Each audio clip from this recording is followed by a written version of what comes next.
உலக மக்களே வணக்கம். இந்திய பிரதமரே வணக்கம்.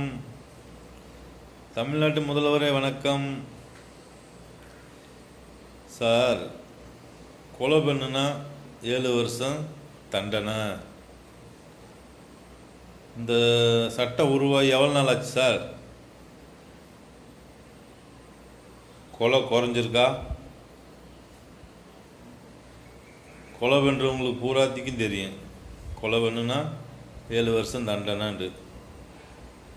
அவங்க திருப்பி கொலை பண்ணாமல் இருக்காங்களா? கத்தியை கையில் எடுக்காமல் இருக்காங்களா? தண்டனை எப்படி மக்களுக்கு பாதுகாப்பு கொடுக்க முடியும்? தப்பு பண்ணவங்களுக்கு தான் தண்டனை கொடுக்க முடியும்.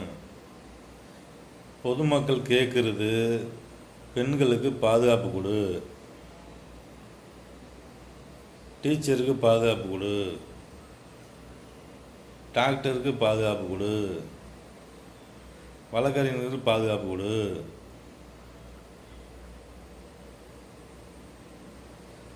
சாட்சி சொல்ல வரவங்களுக்கு பாதுகாப்பு கொடு. பொதுமக்கள் கேட்குறது உங்களுக்கு புரியல சார்? இப்போ என்ன சார் பண்ணணும்? ரவுடியை ஒழிக்கணும்.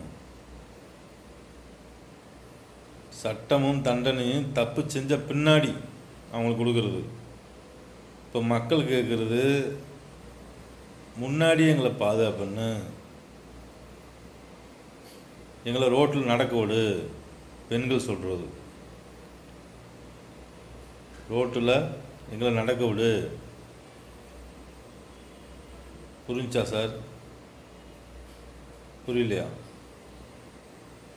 நீங்கள் போடுற தண்டனை மக்கள் பெருசாக எடுத்துக்கிறவே இல்லை. ரவுடி இருந்தால் எப்படின்னு தெரியுமா சார்?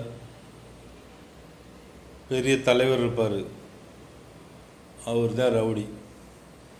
நீங்கள் 10 பேரை பிடிச்சி தண்டனை கொடுத்து உள்ளே போட்டுருவீங்க, இன்னும் 10 பேரை அவர் உருவாக்குவார்.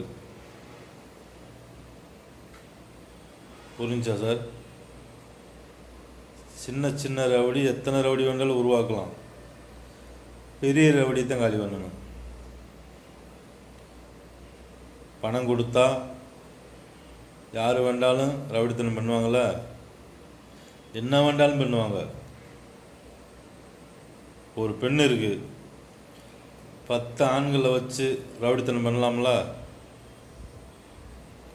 இல்லை, நான் பெண்கள்கிட்டலாம் பணம் வாங்கிட்டு ரவுடித்தனம் பண்ண மாட்டேன்னு சொல்லுவாங்க.